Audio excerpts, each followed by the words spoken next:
నమస్తే. ఆంధ్రప్రదేశ్ రాజకీయాలు ఎప్పుడు కూడా రసవత్తరంగానే ఉంటాయి. ఎప్పటికప్పుడే ఇంకేముంది, ఇంకో వారం రోజుల్లోనే ఎన్నికలు అనే తరహాలో ఈ యొక్క వ్యాఖ్యలు వాడి వేడిగా కొనసాగుతూనే ఉంటాయి. సో ఈ నేపథ్యంలో తాజాగా ఏలూరులో దళిత క్రిస్టియన్ల ఆత్మీయ సమావేశం అనేది ఒకటి నిర్వహించారు. ఈ క్రమంలో మరి మాజీ జడ్జి జడా శ్రావణ్ కుమార్ మామూలుగా కాదు, ఉపసభాపతి అయినటువంటి రఘురామకృష్ణరాజు గారిని టార్గెట్ చేస్తూ చేసిన వ్యాఖ్యలు, అఫ్కోర్స్ రఘురామరాజు గారు కూడా ఆయన ఉద్దేశించి చేసిన వ్యాఖ్యలు ఇవి పెను దుమారాన్ని లేపుతున్నాయి. మరి అసలు అది దేనికి సంకేతం? భవిష్యత్తులో అంటే రాబోయే ఎన్నికల్లో రాజకీయ పరిణామాలలో ఎటువంటి ఏమైనా కీలక పాత్ర పోషించబోతున్నాయా అనేది ఒక అంశం. ఇక రెండవది, డ్రైవర్ సుబ్రహ్మణ్యం హత్య కేసుకు సంబంధించి అనంతబాబు జైల్లో ఉన్నారు. ఆయన తనకేదో ప్రోటీన్ ఫుడ్ కావాలి అని చెప్పేసి కోర్టులో పిటిషన్ వేసినట్లుగా సమాచారం. ఇక దాని తర్వాత మూడవది, గోవా గవర్నర్గా ఉన్నటువంటి అశోక్ గజపతి రాజు గారి స్థలాన్ని ప్రభుత్వ స్థలం అని చెప్పేసి ఎలా అంటారు? దీనికి నేను కలెక్టర్కి ఫిర్యాదు చేసినా కానీ ఒక సంవత్సరం క్రితం పెద్దగా పట్టించుకోలేదు అని చెప్పేసి ఆయన యొక్క వేదన. ఈ అంశాలపైన మనతో చర్చించడానికి సీనియర్ జర్నలిస్ట్ మరియు రాజకీయ విశ్లేషకులు డివి శ్రీనివాస్ గారు. శ్రీనివాస్ గారు నమస్తే అండి. నమస్తే సార్. ముందుగా ఈ ఏలూరులో జరిగినటువంటి ఈ సమావేశం ప్రజలకి ఎటువంటి సంకేతం ఇస్తుందంటారు? 41671 392 ఏంటి సార్ అవి? ఇప్పుడు జడా శ్రావణ్ కుమార్, లేకపోతే విజయ్ కుమార్, జై భీమ్ పార్టీ, లేకపోతే ఇది లిబరేషన్ కాంగ్రెస్ పార్టీ. రైట్. మొన్న ఎన్నికల్లో వెళ్ళారు వీళ్ళు. ఎన్నికల్లో వెళ్తే ఎన్ని ఓట్లు వచ్చాయి వీళ్ళకి? వీళ్ళిద్దరూ కూడా చెరు 2 చోట్ల పోటీ చేశారు. అవును. ఇప్పుడు జడా శ్రావణ్ కుమార్ ఆయన ఏంటి మంగళగిరిలో పోటీ చేశాడు, తర్వాత తాడికొండలో కూడా పోటీ చేశాడు. అవును. మంగళగిరి తాడికొండలో జడా శ్రావణ్ కుమార్ ఎన్ని ఓట్లు వచ్చాయి? ఇప్పుడు మంగళగిరి 416. ఓకే. ఆయనకు వచ్చిన ఓట్లు ఇప్పుడు 0.16%. బ్యాలెట్లో 8వ ప్లేస్. ఓకే. ఆయనకు వచ్చిన ఓట్లు 8వ స్థానంలో ఉన్నటువంటి వ్యక్తి 100 కన్నా తక్కువ వచ్చాయి. జడా శ్రావణ్ కుమార్ తాడికొండలో ఆయన కంటెస్ట్ చేశాడు, 7వ ప్లేస్. తాడికొండలో ఎన్ని వచ్చాయి? ఆయనకు వచ్చేసరికి 71. 0.04%. 0.01 కూడా కాదు, 0.04%. ఆయన విజయ్ కుమార్ గారు, లిబరేషన్ కాంగ్రెస్ పార్టీ, ఆయన ఏంటి రిటైర్డ్ ఐఏఎస్. ఆయన కూడా అసలు మనం చూసాం ఏంటి, ఇప్పుడు ఆయన 2 చోట్ల పోటీ చేశారు.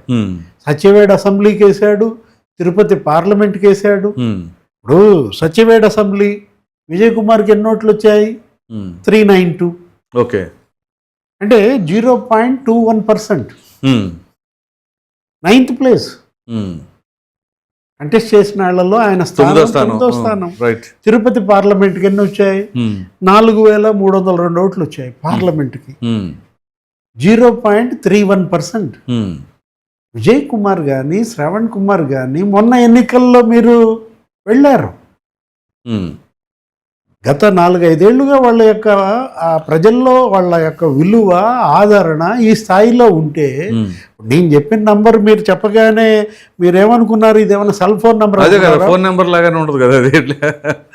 జడా శ్రావణ్ అయినా విజయ్ కుమార్ అయినా మనం వాళ్ళ పేర్లతో పిలిచే పరిస్థితి లేదు ఈ నంబర్లేక. ఓకే. 41671 392. ఓకే. అంటే ఇప్పుడు ఏ విధంగా జడా శ్రావణ్ కుమార్ డిప్యూటీ సీఎం అని తనను తాను ప్రకటించుకుంటాడు? 10% ఓటింగ్ ఉంటుంది నాకు అని చెప్పేసి అంటున్నారు. కాబోయే డిప్యూటీ సీఎం నేనే. సీఎం ఎవరో మరి? జనరల్గా ఇప్పుడు సీఎంగా మనకున్న అక్కడ అభ్యర్థులు ఎవరు? చంద్రబాబు వర్సెస్ జగన్మోహన్ రెడ్డి. ఆయనకు 40%, ఈయనకు 40%. ఆల్టరేషన్ అటు ఇటు 10% వాళ్ళకి. ఇప్పుడు చంద్రబాబుకి డిప్యూటీ సీఎం పవన్ కళ్యాణ్, జగన్మోహన్ రెడ్డికి డిప్యూటీ సీఎమా? ఓకే. అదేదో బయట పెట్టేసుకోండి ఈ బంధం ఏంటో. ఇప్పుడు దళిత క్రిస్టియన్ల ఐక్యత సభను ఏదో పెట్టారు. అవును. సబ్జెక్ట్ ఏంటి? దాని గురించి మాట్లాడకుండా లేదు, target only Pawan Kalyan and RRR. ఇప్పుడు దళిత క్రిస్టియన్లు ఆ తీర్పు సుప్రీంకోర్టు ఇచ్చి అన్నాళ్ళే. అవును. ఆ రోజు అసలు ఎందుకని నోరు తెరవలేదు. అక్కడ అసలు ఎవరు మాట్లాడాల. ఆ బాపట్ల అవును. అక్కడ ఉన్నటువంటి చింతాడ ఆనంద్ వర్సెస్ ఇచ్చిన తీర్పులో రామిరెడ్డి గెలిచాడు. అవును. వాళ్ళకి ఆ ప్రతిపత్తి లేదు అని చెప్పి ఒక న్యాయ పోరాటంలో వాళ్ళు సుప్రీంకోర్టు ఇచ్చిన తీర్పు ఆ రోజు షర్మిల మాట్లాడేది.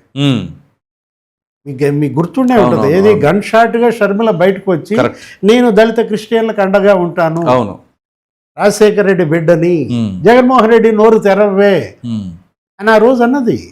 మణిపూర్లో చర్చిలు తగలబెట్టినప్పుడు వీళ్ళ నోళ్ళు ఎక్కడ మూతపడ్డాయి. అప్పుడేం గుర్తురాల దళిత క్రిస్టియన్లని. ఇప్పుడు జడా శ్రావణ్ అయినా లేకపోతే విజయ్ కుమార్ అయినా, ఇప్పుడు ఆ రోజు ఆయన ఎవరు, పివి సునీల్ కుమార్, బహుశా ఆయన కూడా రిటైర్ అవుతున్నట్టున్నారు. అవును, ఈ రోజే కదా. తనే ఎత్తారు, తనే మాట్లాడారు అనేక సభల్లో. ఎయిమ్స్ సభల్లో ఆయన మాట్లాడుతూ ఏమన్నాడు, ఈ కుమారులందరూ కలిసి ఒక పార్టీ పెట్టుకోండి అన్నారు. అవును. హర్ష కుమార్ను కూడా తీసుకొచ్చినట్టున్నాడు. హర్ష కుమార్ వీళ్ళతో ఇప్పుడు కలవట్లేదు అనుకుంటా, ఆయన ఏదో మామూలు తిట్టు వదిలి పెడుతున్నట్టున్నాడు. నిన్న మొన్న ఆయన వీడియోలు. ఓకే. ఏది మాజీ ఎంపీగా హర్ష కుమార్ అమలాపురం ప్రజాదరణ పొందాడు. గతంలో 2 సార్లు ఆయన గెలిచారు. అవును. ఏదైనా ఏ నాయకుడైనా ఏ పార్టీ అయినా నిలబడాలన్నా ఎదగాలన్నా మ్యాండేట్, ప్రజల ఓట్లే కొలమానం. అవును. అంటే మీరు ఇవ్వాల్సిన వాయిస్ కూడా మీకు పడ్డ ఓట్ల బట్టే వాయిస్ ఇవ్వాలి. శ్రవణ్ కుమార్ వాయిస్ కూడా మీడియా ఎంతవరకు ఇవ్వాలి? ఆయనకి ఎన్ని ఓట్లు వచ్చాయి? 0.41%, 0.04% వాయిస్ ఇస్తే చాలు. కానీ ప్రజల్లో ఓట్లేమో 0.04%, మీడియాలో హైలైట్ అయ్యేదేమో 40% ఓట్ బ్యాంక్ ఉన్నట్ట. 40% కూడా ఇంకా ఎక్కువ ఉందంటారు గట్టిగా మాట్లాడితే. ఇప్పుడు పవన్ కళ్యాణ్ తను 2 చోట్ల ఓడిపోయిన మాట వాస్తవమే. అవును. ఆయన గతంలో కంటెస్ట్ చేశాడు. ఆయనేంటి సిపిఎంతో, సిపిఐతో, బిఎస్పితో అందరితో పోటీ చేశాడు. దగ్గర ఒక 120 స్థానాలు ఆయన డిపాజిట్లు పోయినాయి. అవును. ఒక్క సీటు గెలిచారు. అవును. ఆ ఒక్క సీటు గెలిచిన ఆయన కూడా లాక్కున్నాడు జగన్మోహన్ రెడ్డి. రాపాక. అదే పవన్ కళ్యాణ్ తర్వాత ఏంటి, నిలబడ్డాడు, తిరగబడ్డాడు, పోరాడాడు, మామూలుగా కాదు.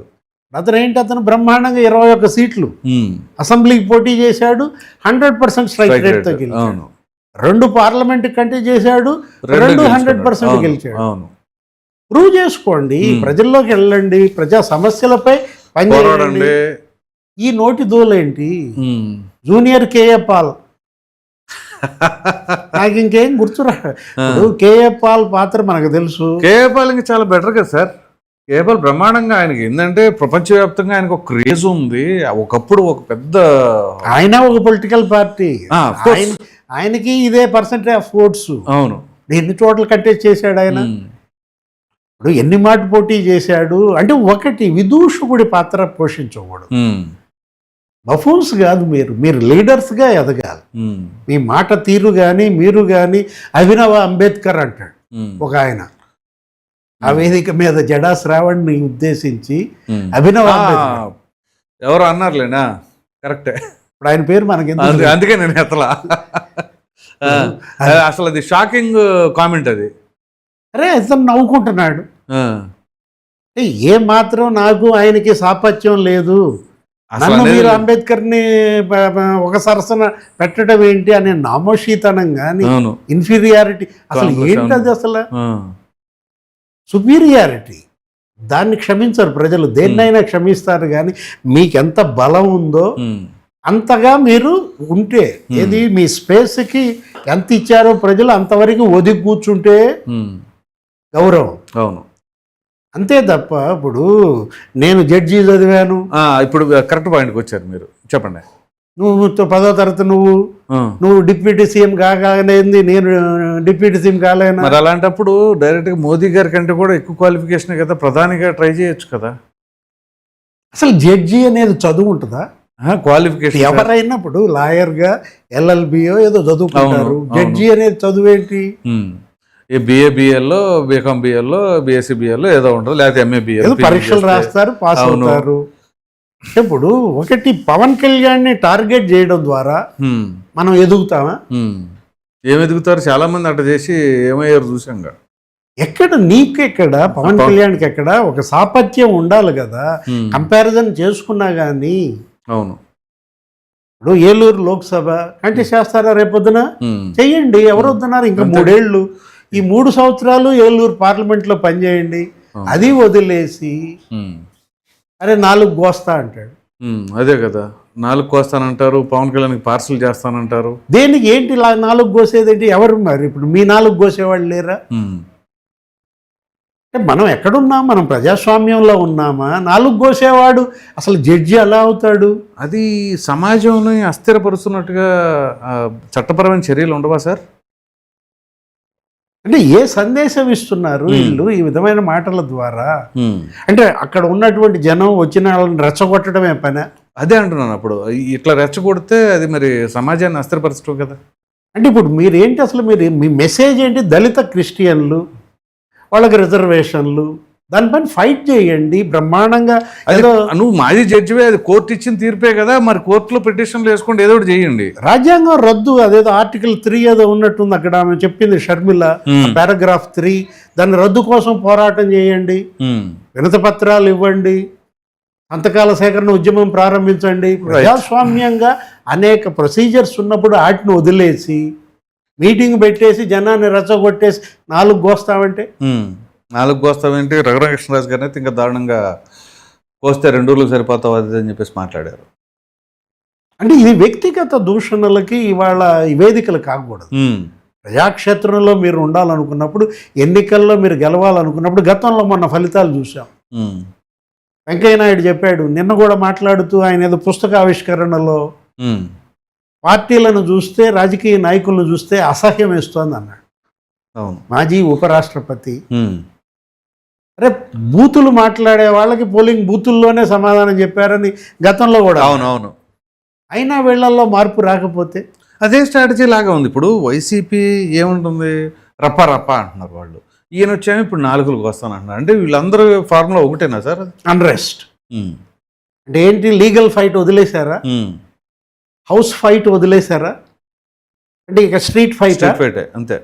వీధి పోరాటాలకు దిగారా అని అడుగుతున్నాను నేను. ఇప్పుడు న్యాయ పోరాటం చేయండి, కోర్టులకు వెళ్ళండి, తలుపులు తట్టండి, అనేక కోర్టులు ఉన్నాయి. మన భారత ప్రజాస్వామ్యం మీరే చెప్తున్నారు కదా, అంబేద్కర్ ఇచ్చినటువంటి దీని ప్రకారం నిజంగా అంబేద్కర్ అంటే గౌరవం ఉంటే, ఆయన విధానాలు వీళ్ళు కనుక ఫాలో అయితే ఇది చెయ్యరు. ఏది ఈ స్ట్రీట్ ఫైట్స్కి దిగరు అన్నమాట.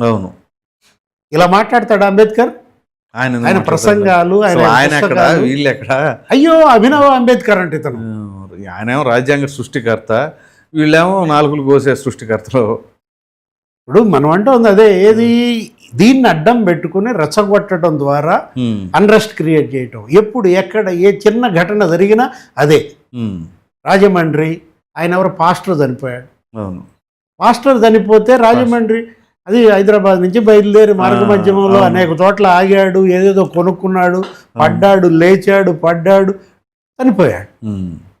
ఆ రోజు రాజమండ్రి హాస్పిటల్లో ఏం చేశారు? ఇదే హర్షకుమార్, ఇదే కేఏ పాల్, జాన్ బెన్నీ లింగం, ఎవరైనా YSR Congress party SC cell అధ్యక్షుడు. అరే బైబిల్ పక్కన పెడితే ఓసపోతే అన్న హాజరైనటువంటి జనం, నిజంగా సీసీ ఫుటేజ్ అది అని ప్రభుత్వం అప్రమత్తంగా ఉంది కాబట్టి సరిపోయింది. అవి గనక రాకపోతే అంతే కదా, వాళ్ళు చెప్పింది నిజం అనుకుంటారుగా. రాజమండ్రి అగ్నిగుండం చేసేవాళ్ళు, రావణ కాష్టం చేసేవాళ్ళు. అంటే ఇప్పుడు హిందూ ముస్లిం ఇక్కడ కడపలో రెచ్చగొట్టే ప్రయత్నం, హిందూ వర్సెస్ హిందూ. ఆయన కూడా మాట్లాడుతున్నాడు నిన్న, మళ్ళా భువన కరుణాకర్ రెడ్డి మళ్ళా అదే ఎపిసోడు, అదే వీడియోలు, కట్ అండ్ పేస్ట్. అంతే. బాటిల్స్ పెడతారు, ఆ బాటిల్స్ ఎక్కడి నుంచి వచ్చాయి అని చెప్పి మళ్ళీ వాళ్ళ వీడియోగ్రాఫర్లు వెళ్ళి ఫోటో షూట్ చేస్తారు. ఈ విగ్రహాలు అపవిత్రమైనవి అంటాడు. Same old formula. Pavanananda Swami target Pawan Kalyan. ఏది అందరి ఉద్దేశం అదే. కాపు టైగర్ అంటాడు ఈయన, ఎవరైనా అంబటి రాంబాబు, లేకపోతే పేర్ని నాని. టార్గెట్ పవన్ కళ్యాణ్. తోట త్రిమూర్తులు, కన్నబాబు మీటింగ్లు పెడతారు, రౌండ్ టేబుల్ భేటీలు అంటారు, కాపు రక్షక దళం అంట. ఏమైపోయింది కాపు రక్షక దళం? జగన్మోహన్ రెడ్డి ముఖ్యమంత్రిగా ఉన్నప్పుడు అప్పుడు లేదు, అవసరం లేదు అప్పుడు అసలు. మాకు ఎవరు ఏం మాట్లాడము. అరే రోడ్డు లేదేంటయ్యా, మా ఊళ్ళో రోడ్డు అయిపోతే ఇబ్బంది పడుతున్నామని ఆ గిద్దలూరు ఎమ్మెల్యేని అడిగితే కాపు యువకుడు చచ్చిపోయాడు మరుసటి రోజు. అన్న రాంబాబు అప్పుడు అక్కడ ఎమ్మెల్యే. ఇదే ఎవరు నిన్న ప్రెస్ మీట్ పెట్టారు తోట త్రిమూర్తులు కాన్స్టిట్యుయెన్సీ. ఆమె అడుగుతోంది ఏంటి, నా బిడ్డ కస్టోడియల్ టార్చర్ చంపారు, కాపు యువకుడు హైదరాబాద్లో ఉద్యోగం చేసుకునేవాడు, అవును, చంపినప్పుడు ఏం చేశావు త్రిమూర్తులు అని అడిగింది. తోట త్రిమూర్తులు నియోజకవర్గంలో అవునవును అతను ఎవరో కాలేజీ ప్రిన్సిపాల్. ఆ ప్రిన్సిపాల్ కోసం నువ్వు ఆ కాపు యువకుడు అక్కడ పోలీసులు కొట్టి చంపితే నువ్వెందుకని నోరు తెరవలేకపోయావు ఆ రోజు? ఆ తల్లి అడుగుతోంది త్రిమూర్తుల్ని. అంటే వీళ్ళకి నిజంగా కాపుల పట్ల కానీ, దళితుల పట్ల కానీ, ముస్లింల పట్ల కానీ నిబద్ధత ఉంటే 5 ఏళ్ళు దమన కాండ. అవన్నీ లేవు సార్. వీళ్ళందరికీ కామన్ ఫ్యాక్టర్ ఏంటంటే పవన్ కళ్యాణ్ అంటే ద్వేషం. ఇప్పుడు ఆయన విజయ్ కుమార్ ఉన్నారు, రిటైర్డ్ ఐఏఎస్. ఆయన ఏం చెప్తాడు, పవన్ కళ్యాణ్ సినిమాలు చేయకూడదు అని చెప్పేసి కోర్టుకు వెళ్తాడు. ఇప్పుడు ఈయన చూస్తేనేమో పవన్ కళ్యాణ్ గురించి ఈ జడా శ్రవణ్ కుమార్ మాట్లాడతాడు, ఈ వీళ్ళు చూస్తే ఇక సామాజిక వర్గాన్ని తీసుకొచ్చి వీళ్ళు మాట్లాడతారు. సో అందరికీ కామన్గా ఏంటి అంటే పవన్ కళ్యాణ్ అంటే ద్వేషం. ఎందుకంత అక్కసు? జగన్మోహన్ రెడ్డి అతనేంటి చంద్రబాబుని టార్గెట్ చేయాలి వైఎస్ఆర్ కాంగ్రెస్ పార్టీ తరఫున. వీళ్ళందరూ కలిసి పవన్ కళ్యాణ్ మంచి అజెండా ఫిక్స్ చేశాడా? ఎవరి రోల్ వాళ్ళు పోషిస్తున్నారా? మనకు అదే కనపడుతోంది. జగన్ ఇచ్చిన అజెండా అందరూ ఫాలో అవుతున్నట్టుగా కనపడుతుంది. మరి సింహం సింగిల్ అది ఎట్లా అవుతుంది? ఈయనేమో నేను ఇప్పుడు ఉప ఏంటది ముఖ్యమంత్రి అని చెప్పేసి అంటే అప్పుడు సింహం సింగిల్ పోయినట్టేగా. అంటే వీళ్ళందరూ కూడా కలిసి ఒకటే ఒక అజెండాతో వెళ్తోంది ఏంటంటే ఈ ప్రభుత్వం ఉండకూడదు, దీన్ని అస్థిరపరచాలా. ఇవాళ ఏంటి, ఇక చంద్రబాబు ముఖ్యమంత్రిగా వస్తున్న పెట్టుబడులు, ఇస్తున్నటువంటి ఎంప్లాయ్మెంట్, పెద్ద ఎత్తున ఇన్ఫ్రాస్ట్రక్చర్ డెవలప్మెంట్. ఎందుకు సార్, దశాబ్దాల కళ వెలిగొండ ప్రాజెక్టు అది టన్నెల్ కూడా కంప్లీట్ అయిపోవచ్చింది. అరే పరిహారం 300 కోట్లు నిన్న ఈరోజు ఖాతాల్లో పడిపోయినాయి అండి రైతుల ఖాతాల్లో. 900 కోట్లు ఇవాళ రేపొద్దున వేస్తున్నారు మళ్ళా. రైట్. 4000 కోట్లు పెండింగ్ ఉంటే జాతికి అంకితం చేసి పారేశాడు వెలుగొండ ప్రాజెక్టు జగన్మోహన్ రెడ్డి. ఆ టన్నెల్లో మెషిన్ ఇరుక్కుపోయింది.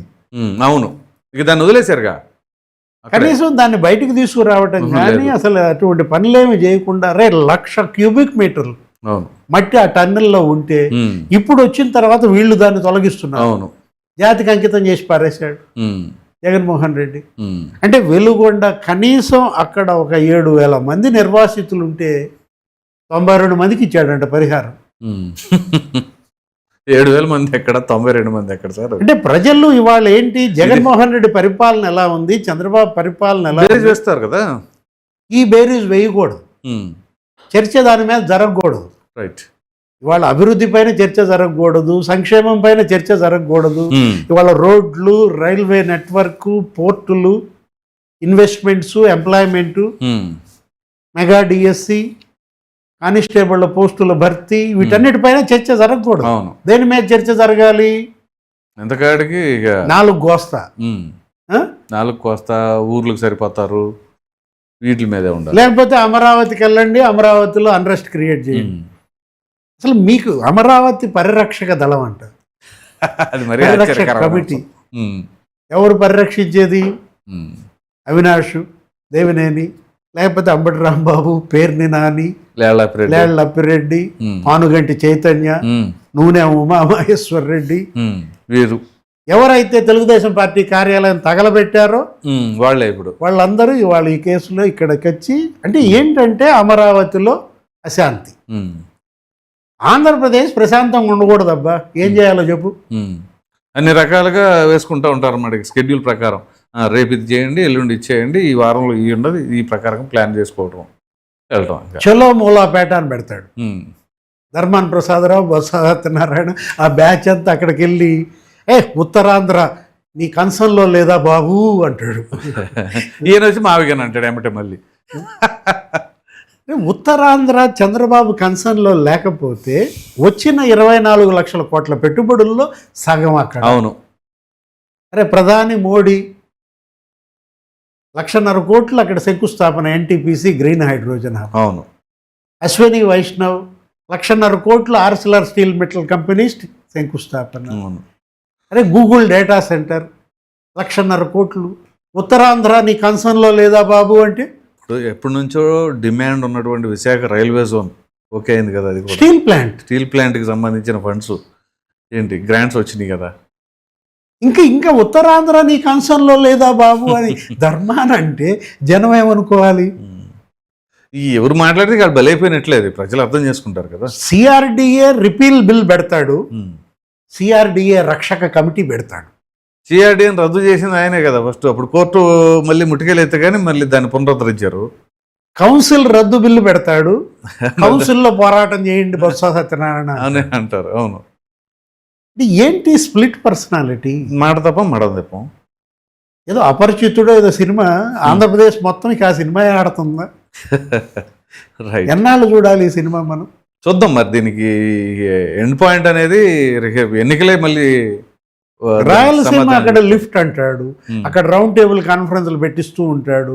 అరే మొత్తం సీమ డబ్బులను తీసిపోయి అమరావతిలో పోస్తున్నారు అంటాడు. అన్నమయ్య డ్యాం కొట్టుకుపోతే దాన్ని ఇచ్చేసింది లేదు, గేట్ వేపించింది.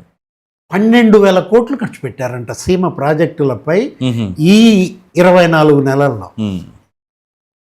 24 నెలల్లో ప్రాజెక్టులపై 24,000 కోట్లు ఖర్చు పెడితే దాంట్లో సగం సీమకే. ఎవరు డబ్బులై? అమరావతి ప్రజలు అడగాల, మా డబ్బులు తీసుకుపోయి సేమ్ ప్రాజెక్టులు పోతున్నామని. రైట్. సో ఆ ధోరణి చూద్దాం, ప్రజలు అర్థం చేసుకుంటారు. ఇక దాని తర్వాత ఎమ్మెల్సీ అనంతబాబు, ఆయన ఏదైతే ఈ మర్డర్ కేసు ఉందో దీనికి సంబంధించి ప్రస్తుతం జైల్లో ఉన్నారు. పౌష్టికాహారం కావాలి అని చెప్పేసి అడుగుతున్నారు. దీనిపైన మీ అభిప్రాయం అండి? ఏదో హాస్పిటల్ సూపరింటెండెంట్ ఏదో ఇచ్చినట్టుంది, జీజీహెచ్ 2,500 గ్రాములు మరి కార్బోస్, ఒక 80 గ్రాములు ఏంటిది ప్రోటీన్, గుడ్డు, ఉదయం ఇడ్లీ, చట్నీ, పాలు, లేకపోతే అరటిపండు, ఎగ్, మధ్యాహ్నం ఎంత 600 గ్రాముల అన్నం, కూర, పప్పు, పెరుగు, అరటిపండు, సాయంత్రం స్నాక్స్ చిక్కీ, పాలు, లేకపోతే నైట్ మళ్ళా అన్నం, పప్పు, కూర, పెరుగు. ఒలింపిక్స్ కా అరటిపండు పెట్టినట్లేరు నైట్, పాపం అరగదనా? అంటే ఇప్పుడు ఏంటి, ఏదో ఒక దిండు, గట్టి పరుపు, సర్వలెక్ పిల్లో ఒకటి. ఆయన గ్యాస్ట్రిక్ ప్రాబ్లం అనో ఏదో వెన్ను నొప్పి. ఇప్పుడు అనంతబాబు ఏంటి అసలు? అనంతబాబు రంపచోడవరం వీరప్పన్, అడ్డతీగల వీరప్పన్. అరే మన్యం ప్రాంతంలో అక్కడ ఉన్నటువంటి ఆ ప్రజల్ని ఎంత భయభ్రాంతులకు గురి చేశాడు. 100 కోట్లు రంగురాళ్ల కుంభకోణం. రోజుకి నీకు ₹1,00,00,000, రోజుకి ₹1,00,00,000 రంగురాళ్ళు గుజరాత్, మహారాష్ట్ర, రాజస్థాన్ ఎక్స్పోర్ట్. 63 కిలోలు రోజుకి. ఎన్ని కేసులు ఉన్నాయి ఆయన పైన? రౌడీ షీట్లు. అవును. అరే కొత్తపల్లి గీత మీద దాడి, వంతల రాజేశ్వరి. అవును. అరే ఎమ్మెల్యే ఏటీఎం కార్డు ఎవరి దగ్గర ఉండాలా? ఆయన దగ్గరే ఉంటుంది కదా. అంటే మొత్తం అక్కడ కలప స్మగ్లింగ్, అక్కడ ఆ ప్రాంతం మొత్తానికి తను ఒక వీరప్పన్ అని రౌడీ షీట్. అవును. Door delivery. ఆ డ్రైవర్ సుబ్రహ్మణ్యాన్ని కేవలం ₹20,000, ₹20,000 కోసం అరే 32 రక్తపు గాయాలు, 4 అంతర్గత గాయాలు. భార్య లక్ష్మీదుర్గ ఎపిసోడ్ ఏమైందో అరే నిన్న మీరు చూశారు విజువల్స్. విచారణకు పిలిపిస్తే ఇదే లక్ష్మీ దుర్గా, ఇదే అనంతబాబు ఏ విధంగా అటెండ్ అయ్యారు విచారణకి. సిట్టు విచారణకు పిలిపించిన సందర్భంలో విజువల్స్ చూశారు. మాస్క్ పెట్టుకుని బ్రహ్మాండంగా పడినాయి. అసలు వెహికల్ కూడా ఆ కార్యాలయం దగ్గర. సరే ఆ వార్త ఏదో మీడియా హైలైట్ చేసేసరికి ఆ తర్వాత రోజు వెళ్తాం. అంటే అంత బ్రహ్మాండంగా అథ్లెట్, యాక్టివ్గా ఉన్నాడు. ఇప్పుడు వెన్నొప్పి వచ్చింది అంటున్నారా? అంటే ఇప్పుడు మీరు నిందితులైనంత మాత్రాన, జైలుకి వెళ్ళినంత మాత్రాన వెంటనే సిక్క జనం నమ్ముతారా మీ యొక్క అనారోగ్యాన్ని? ఇప్పుడు చెవిరెడ్డి భాస్కర్ రెడ్డి వెరికోస్ వెయిన్స్, అవును, ఏదో కాళ్ళు నరాలన్నీ ఉబ్బిపోయాయి, ప్రకృతి చికిత్స, తిరుపతి కావాలంటాడు. బెజవాడ జైల్లో నువ్వు ఉండి తిరుపతి హాస్పిటల్లో ట్రీట్మెంట్ అంటే కాదు, నాకు రూయాయే కావాలంటాడు. ఏ హాస్పిటలే కావాలి, అక్కడే ట్రీట్మెంట్ జరగాలి. ఇక్కడ ఆయుష్ ఉందయ్యా, దానికన్నా మించిన హాస్పిటల్ ఆయుష్లో ఇప్పిస్తామంటే కుదరదు అంటాడు. ఇప్పించారు, వారం వారం ఇదే గోల. Gastric problem, varicose veins, Mantena Satyanarayana Raju ప్రకృతి చికిత్సాలయం, కెసిరెడ్డి రాజ్, అదే కడుపు నొప్పి, గ్యాస్ట్రిక్ ప్రాబ్లం, ఇంటి దగ్గర నుంచి భోజనం ఇస్తారా లేదా. ఇప్పుడు మిథున్ రెడ్డి, అదే జైలు, మీకు గుర్తుండే ఉంటుంది, రాజమండ్రి కదా. ఇప్పుడు ఏంటి, ఆయన అడిగారు, క్లెయిమ్ చేశారు, ప్రజాప్రతినిధిగా ఆ రోజు పార్లమెంట్ సభ్యుడు. అవును, పార్లమెంట్ సెషన్స్ నేను చూడాలి, ఫాలో అవ్వాలి, టీవీ పెట్టించుకున్నాడు, కూలర్ పెట్టించుకున్నాడు, కిన్లే బాటిల్స్, ఇంటి దగ్గర నుంచి భోజనం, వాళ్ళమ్మ నాన్న ఎదురుగానే అపార్ట్మెంట్ తీసుకున్నారు కదా అక్కడ, భార్య, ఇక రోజు ఇది ఒక ఎపిసోడ్. యోగా మ్యాట్ కూడా అడిగాడు అనంతబాబు. అంటే మిథున్ రెడ్డికి ఇచ్చినప్పుడు నాకెందుకు ఈరనా, వాళ్ళు అది అట్లా ఏమన్నా వేస్తారా పిటిషన్. అంటే వీళ్ళు అర్హులేనా దానికి? అంటే వీళ్ళని శిక్షించడానికా, వీళ్ళని పరివర్తన తీసుకురావటానికా, మర్యాదలు చేయడానికా జైలు? పరివర్తన అనే పదం ఆస్కారం లేదు కదా సార్ అక్కడ. పశ్చాత్తాపం ఉంటే కదా. చేసిన నేరం పట్ల వీళ్ళల్లో ఏదన్నా ఒక రిపెంటేషన్, అసలు కనీస పశ్చాత్తాపం ఉంటే ఆ తర్వాత మీరు అన్నట్టుగా పరివర్తన అనేది సెకండ్ స్టేజ్. అవును. అంటే ఏ విధంగా వీళ్ళల్లో మార్పు తీసుకురావాలి? అదేదో సినిమా గుర్తొస్తుంది ప్రసాద్, మహేష్ బాబు ఏదో సినిమా ఉంటుంది, ప్రకాష్ రాజు ఎవరో విలన్, ఏంటి ఈ పంది కుక్కులు, మీరంతా మీ ఆరోగ్యం నాకు ముఖ్యం, మీరు బాగుండాలా అంటే, అతను ఏదో ఆర్మీ సోల్జర్ అనుకుంటా, నేను కాపాడుకుంటున్న ప్రాణాలు మీరు అని చెప్పి సర్లేరు మీకు ఎవరిలో అట్లా ఇప్పుడు కాపాడుకుంటున్నారా వీళ్ళ ప్రాణాలని? నాకు అదే కనపడుతోంది. కూటమి ప్రభుత్వం మహేష్ బాబు లాగా ఈ పంది కుక్కుల ప్రాణాలు మాకు చాలా విలువైనవి, వీటిని కాపాడుకోవాలన్నట్టుగా. ఏం సినిమా అది? సర్లేరు నీకెవరో ఏదో ఉందండి. అంటే మేసేశారు, ఏది మొత్తం ఆంధ్రప్రదేశ్ని దోచేశారు. ఈ పంది కుక్కలు అటు నెయ్యి వదలలేదు, ఇటు మద్యం వదలలేదు, ఇటు ఖనిజ సంపద వదలలేదు, ఏది వదిలే, చివరికి రంగురాళ్ళు కూడా వేసి మారేసి. వీళ్ళు ఇప్పుడు వీళ్ళని అసలు మరి పంది కుక్కలను చాలా బాగా చూసుకుంటుందా ప్రభుత్వం? చూద్దాం ఆ పిటిషన్ మరి కోర్టు ఏం చెప్తుందో. ఇక దాని తర్వాత గోవా గవర్నర్ అయినటువంటి అశోక్ గజపతి రాజు గారు ఆయన స్థలాన్ని ప్రభుత్వ స్థలంగా చేసి దాంట్లో వైసీపీ కార్యాలయాన్ని నిర్మించుకుంటున్నారు అని చెప్పేసి ఆయన గగ్గోలు పెడతా ఉన్నారు. కలెక్టర్ గారి దగ్గరికి వెళితే కూడా స్పందన సరిగ్గా రాలేదు అని చెప్పేసి ఆయన వేదన. దీనిపైన ఏమనుకోవాలంటారు? రెడిక్యులస్ ఆయన అన్నమాటే. It's very ridiculous, disgusting. Governor ఆయన, ఒక రాజ్యాంగబద్ధ పదవిలో ఉన్నటువంటి ఆయన, ఒక కామన్ మ్యాన్ లాగా సంవత్సరం క్రితం ఆయన లేఖ రాశాడు కలెక్టర్, 4 నెలల క్రితం మళ్ళా రాశాడు. అంటే ఈ ప్రభుత్వం వచ్చిన తర్వాత కూడా ఇంత రెడ్ టేపిజం అంటే, రెవెన్యూ డిపార్ట్మెంట్ అదొక వైట్ ఎలిఫెంట్గా, ఏ మావటి వాడు కావాలా, ఏ అంకుశంతో పడవాలా, నాకు అర్థం కాల. ఏది వాళ్ళ 2 ఏళ్లలో 10 లక్షల ఫిర్యాదులు వచ్చాయి, కేవలం భూ సమస్యలే. అన్ని ల్యాండ్ డిస్ప్యూట్స్ సంబంధించి మీకు గుర్తుండే ఉంటుంది, తెలుగుదేశం కార్యాలయంలో జనసేన బీజేపీ మంత్రులు వెళ్ళి కార్యాలయంలో తీసుకున్నారు. వాటిల్లో 8 లక్షల సమస్యలు రెవెన్యూ మీదే. అవును, 80%. అవును, పరిష్కారం అయ్యాయా? అయినట్టు రాసి పారేశారా? అంత తేలిక అవుతాయా? అందులో ఇది ఒకటి ఉందేమో. అంటే ఇప్పుడు ఒకటి, ముఖ్యమంత్రి ఈరోజు ప్రతి 15 రోజులకు ఒకసారి క్యాబినెట్ మీటింగ్ పెడుతున్నారు. అవును, గతంలో మనం చూడలా. ప్రతి 2 నెలలకి కలెక్టర్ల కాన్ఫరెన్స్ పెడుతున్నారు, ఐఏఎస్లు ఐపీఎస్లు. అసలు బ్రహ్మాండంగా ఏంటి, ఇప్పుడు అటు promotion board, industry promotional board ప్రతి నెల సమావేశం పెడుతున్నారు. Good governance. మనం చక్కగా ఐఏఎస్లు ప్రతి 2 నెలలకి మీటింగ్ పెడుతున్నారు. ఈయన ఏం పరిష్కారం అయింది? ప్రజలు అడిగేది అది కదా. ఇప్పుడు రెవెన్యూ క్లినిక్లను పెట్టారు, నీకు గుర్తుండే ఉంటుంది. కొంతమంది కలెక్టర్లు కొత్త కొత్త ఫినామినా ప్రకారం వాళ్ళ ఐడియాస్ని డెవలప్ చేసిన దీంట్లో రెవెన్యూ క్లినిక్ అనేది ఒకటి తీసుకున్నారు. ఆయనే విజయనగరం కలెక్టర్ అయినా అది తీసుకొచ్చింది కూడా. ఇప్పుడు అటువంటి ఆయన అంత బిగ్ పర్సనాలిటీ అయినటువంటి అశోక్ గజపతి రాజు గారిదే ఇలా ఉంటే ఎట్లా మరి సామాన్యుడి పరిస్థితి? అంటే ఇప్పుడు రెవెన్యూ క్లినిక్లు ఇప్పుడు వాళ్ళ 14 సమస్యలు ఉంటాయి. భూ సమస్యలు నీకు గుర్తుండే ఉంటాయి. ఏది ఇప్పుడు పట్టాదారు పాస్ పుస్తకాలు, లేకపోతే 1/70, లేకపోతే ROR, రైట్, ఇప్పుడు రికార్డ్ ఆఫ్ రైట్స్, లేకపోతే ROFR, record of forest rights. 14 కౌంటర్లు పెట్టాము.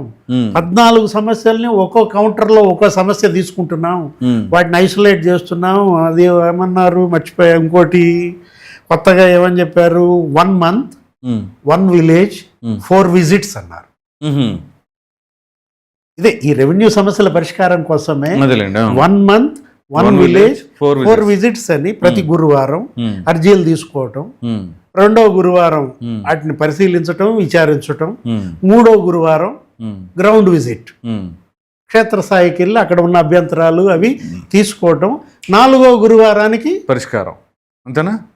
అంటే 4 గురువారాల్లో పరిష్కారం కావాల్సిన సమస్య అశోక్ గజపతి రాజు గారిది 400 ఎన్ని గురువారాలు అయినాయి అంటున్నా. అంటే ఇప్పుడు రాజ్యాంగబద్ధ పదవిలో ఉన్న ఆయన రెడిక్యులస్ అనడం కాదు. ఆయన ఒకటే మాట అన్నారు, 4 ఎకరాల 20 కుంటలో ఎంత అనుకుంటాను. జగన్మోహన్ రెడ్డి ఏంటది 2 ఎకరాలు తీసుకోవాలని చూశారు, తర్వాత ఎకరన్నర, తర్వాత ఎకరం. ఆయన అడుగుతోంది ఒకటే, ఏ ప్రొసీజర్ ఫాలో అయ్యారు? ఇది ప్రైవేట్ స్థలం, ప్రభుత్వ స్థలంగా మార్చారు, మీరు ఫాలో అయిన ప్రొసీజర్ ఏదో చెప్పండి. అవును, అన్నోన్ ఓనర్ అని రాశారా, అన్ట్రేస్డ్ ఓనర్ అని రాస్తే అదే చెప్పండి. అశోక్ గజపతి రాజు ట్రేస్ అవ్వలేదా? అరే పూసపాటి వంశం, అవును, 14,600 ఎకరాలు దానం చేశారు. 108 ఆలయాల ధర్మకర్త, అవును, 280 కోట్ల ఫిక్స్డ్ డిపాజిట్లు మాన్సాస్ ట్రస్ట్. ఆ రోజు జగన్మోహన్ రెడ్డి ఏం చేశాడు, ఆ ట్రస్ట్ పైన దాని ఆస్తుల పైన కన్నేసి విజయసాయి రెడ్డిని దించి సంచయితను పట్టుకొచ్చి ఎన్ని కేసులు పెట్టించారు అశోక్ పైన. విజయసాయి రెడ్డి అసలు దొంగ అన్నాడు ఆయన. అంటే దొంగల కంటికి దొంగగానే కనపడుతుంది. మరి ఎవరు దొంగ? నువ్వా దొంగ అశోక్ గజపతి రాజు? ఆయన రాజవంశస్థులు. ఇందిరాగాంధీ తల వంచింది ఆ రోజు. పివిజి రాజు ఇచ్చిన ఈ భూరి విరాళాలకి ఆనాటి ప్రధాని తల దించి తల వంచి ఆయన దగ్గర పత్రాలు తీసుకుంది. అంత గొప్ప కుటుంబం విజయనగరం జిల్లాగా. అరే ఇప్పటికీ ఆయన కామన్ మ్యాన్ లాగా రైలు ఎక్కుతాడు. అవును, మీరు 7 సార్లు అటు ఏది సమైక్య రాష్ట్రంలో, విభజిత రాష్ట్రంలో 7 సార్లు శాసనసభ్యుడు, ఒకసారి పార్లమెంట్ సభ్యుడు. అరే 13 ఏళ్ళు రాష్ట్ర మంత్రిగా, 3.5 ఏళ్ళు కేంద్ర మంత్రిగా, ఇప్పుడు గవర్నర్గా చేసిన ఆయన సామాన్యుల్లాగా వెళ్తుంటే ఆయన స్థలాన్ని ఆ రకం చేసి ఇట్స్ రెడిక్యులస్ అంటోంది. అదే ఇంకో రాజ్యాంగబద్ధ పదవి ఆయన డిప్యూటీ స్పీకర్, ఆయన స్థలం కబ్జా చేశారట. అవును, రఘురామరాజు గారిది, RRRది. అరే ఇప్పుడు అది అసలు మరీ గజం 70,000 అంట. విశాఖపట్నంలో ఆయన సంతకం ఫోర్జరీ చేసి పారేశారు. ఇప్పుడు అశోక్ గారికి కూడా సంతకం కూడా ఫోర్జరీయా? అంతే, ఇక అట్లాగే ఉన్నాం అనుకోవాలి. మరి మనకు అసలు ఆయన గవర్నరా లేదా డిప్యూటీ స్పీకరా, మాకు అసలు ఏం సంబంధం లే, సైట్ బాగుందా అనే పరిస్థితిలో అనుకోవాలంటారా? రెవెన్యూ శాఖని ప్రక్షాళన చేయాలి. ఇప్పుడు 2 ఏళ్ళు అవుతుంది ఈ ప్రభుత్వం ఏర్పడి, ఇంకా 3 ఏళ్ళు. ప్రజలు చాలా ఓపికగా ఉన్నారు. అవును, మీరు రైతులకి మీరేంటి అన్నదాత సుఖీభావ్ ఇచ్చారు, సంతోషం. ఓకే, జగన్మోహన్ రెడ్డి ఇచ్చాడు. అవును, ఆ రోజు రైతు భరోసా ఇవ్వలేదా? కానీ జగన్మోహన్ రెడ్డిని ఎందుకని ఓడిచ్చారు? భూములతో పెట్టుకుంటే భూస్థాపితమై, భూమితో పెట్టుకుంటే అతను ఆ రోజు ల్యాండ్ టైటిలింగ్ యాక్ట్. అవును, జగన్మోహన్ రెడ్డి ఓటమికి ప్రధాన కారణం ల్యాండ్ టైటిలింగ్ యాక్ట్. పాపం వాళ్ళు కడపలో పులివెందుల్లో అడిగారు ఏమని, మేడం భారతమ్మ నువ్వన్నా చెప్పు మీ ఆయనకి ల్యాండ్ టైటిలింగ్ యాక్ట్ తీసేయమని. అవును, చెప్పిందా?